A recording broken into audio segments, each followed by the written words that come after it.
No! I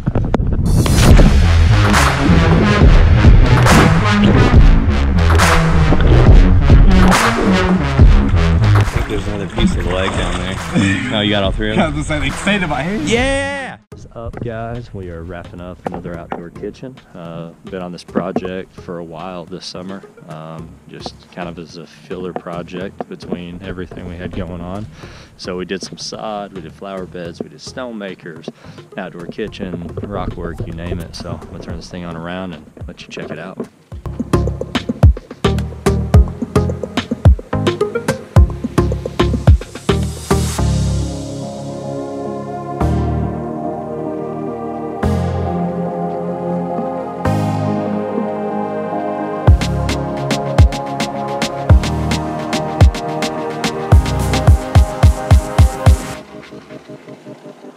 So here's the outdoor kitchen. We used granite countertops and real stone on this one. We went with MCAR, marble, and granite. They got us some beautiful countertops here. We went with the ashlar squares and rects on the stone to match the house. And then stainless steel appliances, big green egg, and Bayou classic fish fryer. This thing's pretty cool.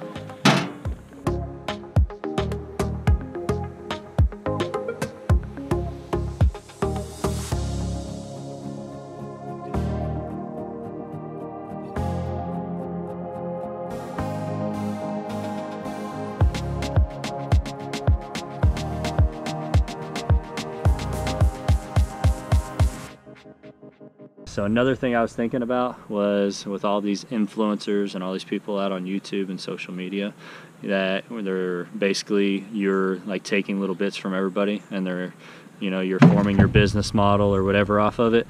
Be very careful that like you don't just take one person's way of thinking and then make it your own. Like be open to everybody. I'm not saying like take what you want from each person. I mean like do some research. Don't just take what everybody says as complete truth or like, you know, 100%. That's the big thing, whether it's me or Brian or Stan or Keith or Tigran or whoever it is. Just make sure that you really do some research, whether it's on equipment, your business, or just like truths or golden nuggets to follow. Man, I just left the job. My Ditch Witch SK752s broke down. It's a part that's actually broke down 3 times on me already. There's 4 pulleys on this thing. 3 of them have gone out. It's time for number 4. Luckily, I bought an extra last time I was at the parts house, and we've got it at the shop. But it kind of is flirting with a topic that's kind of going around, and that is between in the YouTube world and green industry is between Stanley, the dirt monkey, and Tigran. They have this like Tigran sitting there saying 10x, 10x, 10x. Stanley's talking about ROI and making sure that you know what your numbers are, and you know Tigran saying sell, sell, sell, sell, sells.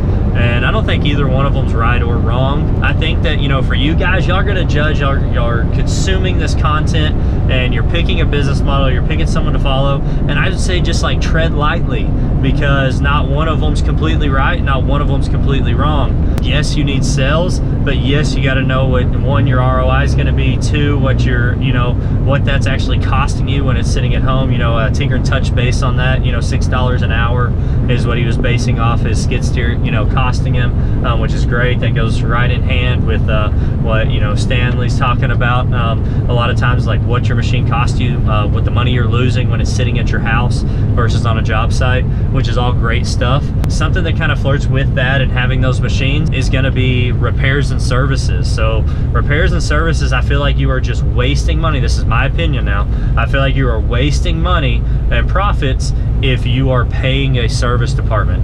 Yeah, I feel like, just gonna guess, but I would say Tigran's probably gonna say, no, I'm wasting money, I need to be on a job site, take it to somebody who knows what they're doing, get it fixed, and get it back out there. I just feel like that's what he's gonna say, but that's just the opinion that I've formed from the content of his that I've consumed. Me, I feel like I'm wasting money, I'm losing profits if 1, I can't service it myself, or if 2, I can't fix it. This is a part, it's interchangeable. So I'm gonna break the skid steer track down and we're gonna put it back on there.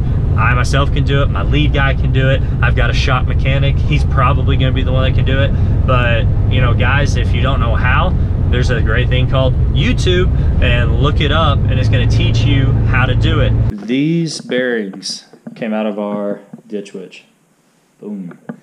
These we picked up the parts house. Trying to locate this little seal.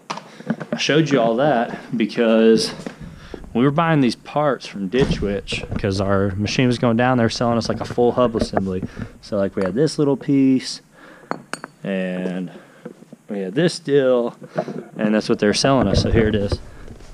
And then this pulley was bolting onto it. So that's what they kept selling us for like 140 bucks. My shop mechanic, he was like, hey, let me run down to the parts house. I want to see what we can get a rebuild kit, you know, for if I should take this. So we broke down one that looked like it was going out. That's this one right here. So we were replacing this one today. He saw that this one had some give in it, so he broke it down before it seized up and we could still read the part numbers on it. Took it down to the parts house, had them price it all. He said for like 30 bucks we got a full rebuild kit, and they're sending it. And we're gonna price that online and probably save another 10 bucks on it. But we've got, I think we've replaced, like I was telling you guys, replaced 4 now. So what we're going to do is we still have our old parts because we have a big scrap metal bin. We put them all in. And what we're going to do is we're going to go get those old ones. He says he's going to rebuild them and put them on the shelf. So when these other ones go down, we just pop them right on. I wish I would have known on the front side that all I had to do was go get a bearing and seal kit and just rebuild the thing for 30 bucks versus 140. But that's what I'm telling you guys, so maybe you don't make that mistake. This machine's still a beast, like no regrets there. Absolutely just been killing it this week with it. And this thing's a money maker. The only thing I can't figure out is my light bar. And I can't figure that out on my side-by-side either. But, you see that? 936 hours. 936 hours that this thing's worked. Hasn't called in sick yet. Definitely investment. You know, Tigger was talking about how you're willing to pay a guy this much and your machines only cost you like $6 an hour. Like, I can't agree more. On this machine, I'm paying like $800 a month, and it's absolutely killing it. Every single day it's out there making money, and that's incredible. So another big key point that I wanted to hit on is he was saying something about in his video the other day about, man, hire dump trucks and do this and that. And I was thinking to myself, like, no, that's crazy. I already own dump trucks. But today, I had to go back 3 times to get a load. Whereas if I would have just had it brought out in one big load, we'd have been done we would have been done 2.5 or 3 hours sooner. If I'd have just had a big load delivered, paid a little bit more money. Actually, I probably paid out more money by the time you figure in wear and tear on my truck. I paid more money today and spent 3 more hours than I would have if I just hired a big truck to bring us in material and pay a delivery price. So, man, kudos to you. Definitely should have listened to that and applied it to today's project. Probably could have made a little bit more money, but we got the gravel wrapped up. Now we're doing some preventative maintenance. We saw this was going out. We decided to put it on the trailer before it broke down, and we were fixing it in somebody's yard instead of in our shop. Let's get it put back together.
tree sled.